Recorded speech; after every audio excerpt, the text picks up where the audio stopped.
thanks everybody for sticking around. Really appreciate it. Again, my name is Henry Brennan. I'm from DoorDash and would love to talk to you a little bit about robots and autonomy. Who's ready for that? Yes. All right. I appreciate the energy. So really, my goal for today was just to give you some of the inside baseball that we're thinking about at DoorDash and DoorDash Labs. You know, we're really committed to autonomy, and it's been that case for the last several years. DoorDash Labs was established about 7 years ago, really with this idea of focusing on efficiency through autonomy. In the beginning, we thought about different forms of robotics and automation, but it was really focused on this idea of how can we address this challenge, what I think is one of our premier challenges of this generation, of really figuring out how to integrate autonomy into delivery.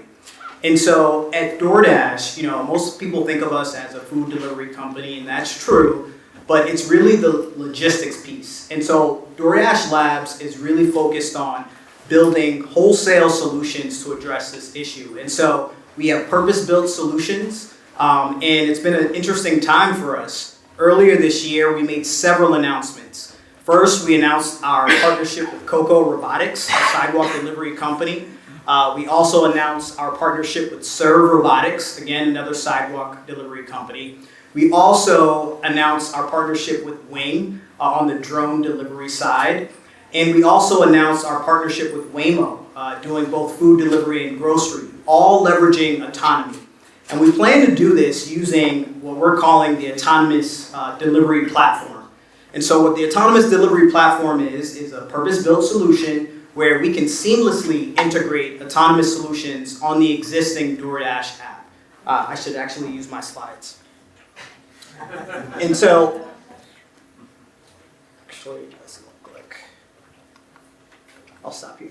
And so, you know, we've really been focused on this partnerships-based approach. But in September, what we did is we announced DOT. And I'm going to spend most of the time talking about DOT.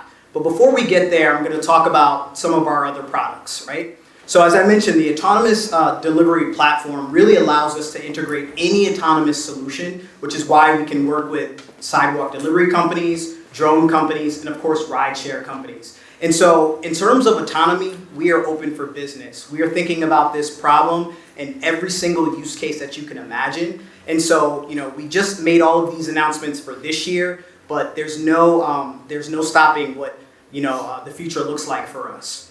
Moving on to some of the other solutions, I want to talk about Smart Scale. And so for us, when talking about autonomy, it's really about this entire ecosystem.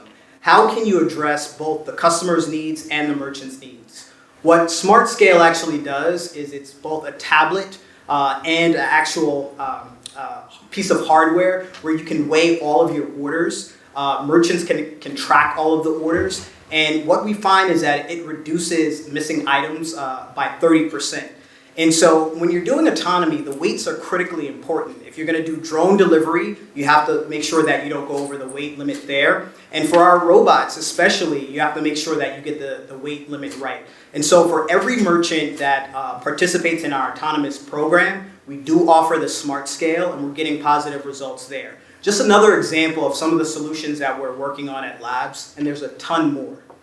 I want to shift the conversation to talking about DoorDash DOT. And I hope everyone had an opportunity to really see DOT. I'm going to fast forward a little bit here. Oops.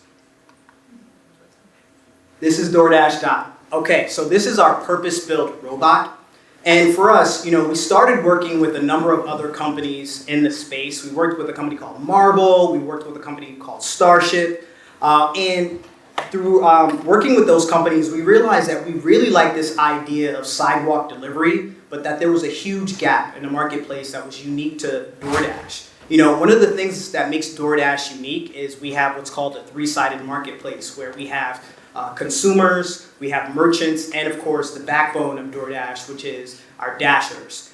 And so in working through this autonomy problem and working with these sidewalk delivery robots, we realized that the sidewalk only gets you so far. So, DoorDash is really focused on solutions for both urban areas and the suburbs. And sidewalk delivery can get you what you need in urban areas, but the suburbs, you know, were something that was actually missing. And so we took our time to really develop DOT. And so DOT can navigate parking lots, it can navigate bike lanes, sidewalks, where there aren't bike lanes, the side of a road, it can operate there. And it also addresses this issue of how you get close to a merchant and how you get close to the end user, the customer. And so it can actually deliver up into the driveway. And so there is no other product like this. It is an L4 autonomous system. It has LiDARs, it has cameras, it has radars. It really is the next generation in deliveries, and it's actually happening today. We are live in the Phoenix metro area. We've been there for quite some time now. We're learning a lot. And so for the rest of 2025, we're really going to focus on expanding in Phoenix. But 2026, we're really going to take DOT on the road. We're talking about expanding to lots of other cities as well. And so just a little bit more about DOT. It is highly configurable. So as you can see, we can carry all types of packages. It holds up to 6 pizzas.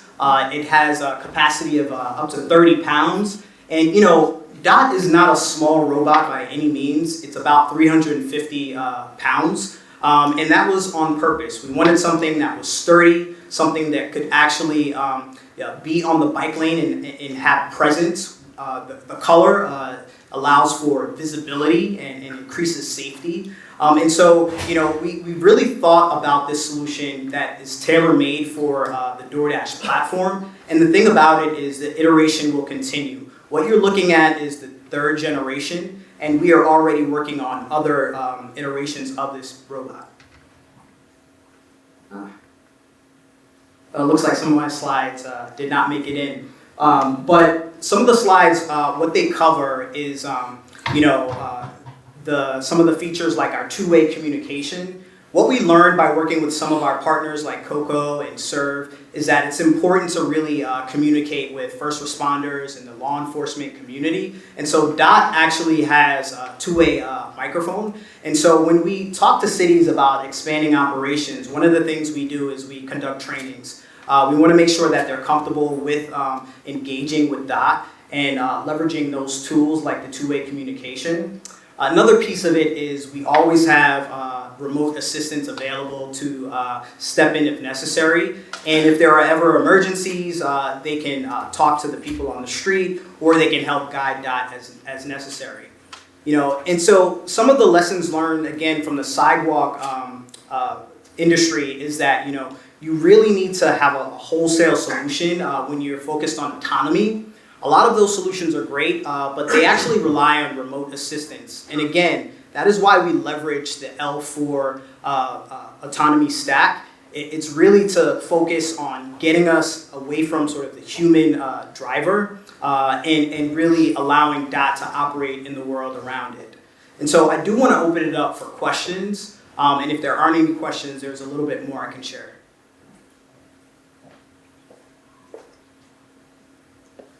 Okay.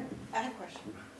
So you're talking about working with a lot of different delivery folks. Are you just doing your door dashing, or are you collaborating with any others, or expect to see that DOT integrated in any other systems? Yeah, so right now it's just focused on the DoorDash platform, but the great thing about DoorDash is it really is a partnerships-based approach to everything we do. And so that is part of the thinking behind the autonomous delivery platform. It allows us to integrate seamlessly with others. And so again, there's no shortage of opportunities here in terms of partnerships. Henry, I'm really curious about the economics of the DOT platform. I mean, what is the, in a 24-hour period, for example, what's the delivery capacity for one of those machines? So, again, huge opportunities here. It holds up to 6 pizzas. Right now, we're having it deliver just 1 order per customer, but we can change that depending on the marketplace. And again, I think, for us, the approach was really very much a local approach. And so, with DoorDash, we're doing 8 million deliveries a day. Earlier in May, we hit the $10 billion delivery mark. And so when you have that much volume, you really start to understand not only your product, but your customer. And so before we think about operating in a locality, we do take a look at which merchants are on the platform, how much volume they're getting, where the deliveries are going. And so what we can do is we can adjust DOT's operations accordingly. I'm curious about how the Dashers have responded to DOT. Yeah, it's a great question. So far we have had a wonderful reception for DOT all around. You know, DoorDash, we make no secret of the fact that Dashers are really what holds our company together. They are critical. And what we believe is that autonomy allows Dashers to really focus on the orders that are more appropriate for them. You know, one of the things that's not often talked about is the fact that Dashers will decline orders. You know, you will order something and a Dasher will say, you know what? I don't want to take that order. What this does, DOT, is it allows them to focus on the orders that in many cases are more lucrative, and DOT will take on, you know, the coffee or the sandwich, and the Dasher can focus on, you know, the 10 pizza order and things like that. And so far so good. Again, we don't plan on replacing our Dashers. You know, at DoorDash, we really have to account for the fact that we continue to grow year over year, and it's been that way since the pandemic. And the autonomous solutions really allow us to address that growth. What I would also say is, you know, this multimodal approach that I mentioned is really the wave of the future. And so what we're trying to do is really increase the customer experience while also addressing that demand.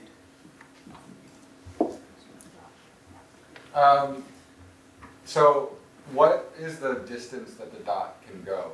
And then what is the time that that distance would be as compared to what the Dasher would do? Another great question. So on our platform, again, multimodal, you'll have the Dashers, you'll have sidewalk delivery robots from our partners, you'll have DOT, you'll have drones, and you'll have Waymo actually doing grocery and food delivery. And so our algorithm will essentially determine what is the best way, the most efficient and sustainable way to get a delivery accomplished. And so the way we think about it is the sidewalk delivery robots, they're good for the 1 to 2 mile radius. DOT, the sweet spot for us is somewhere between the 3 to 5 mile radius with a maximum of 7 miles. And so again, you know, the ADP or the autonomous delivery platform will assign that order in the best way that makes sense. The great thing about having DOT assigned to your order is you don't have to tip. And it's really a unique experience in that way. Question on, you're in Phoenix, are they refrigerated units? When you have hot Yeah. food, are they heated? Not yet. Not yet. We're working on that for future iterations. Right now, we do use the hot bag that Dashers use, and we found that that does work. A question came up the other day is, does it make sense to deliver ice cream in 100-degree weather in Arizona? Maybe not. And again, you know, DOT is not going to be the solution for everything. You know, the approach at Labs was really to try to address some of that volume, but not all of it. And so, you know, we have optionalities. And so in that case where you've got the ice cream, it's probably best for a Dasher to deliver it. Hi, one question. From a product development standpoint, I spent many years in the automotive world, design, innovation, and there's always something you learn after you build it and put it out that you couldn't sketch or you didn't know anything. I'm just curious if there's been any unusual finds once you've deployed it that you didn't expect, like from dogs or from little kids or from something that just wasn't planned that you've learned by actually putting it out in the field. Yeah, so the learnings happen every single day, and we're always incorporating the learnings. We're always incorporating feedback. If you encounter DOT in the real world, you can reach out to us and share your experience with us. But I think, again, we're in our 3rd generation. We name the robots after animals. We're animal lovers, so we're on the cheetah now. And the jump from the honey badger, the 2nd generation, to the cheetah really addressed some of those issues that we found in the field. And so braking, for instance, we redesigned our braking to be more efficient and quieter. We're always taking advantage of new technology. I think how we roll out our charging. And so the 3rd generation allows us to switch out battery packs and the batteries actually last longer. We learned that by being out in the real world and figuring out what makes sense from an operational perspective. And so there are a number of things I can tell you from a design perspective that we learned, and the learning isn't going to stop. We're going to continue iterating on DOT and getting better.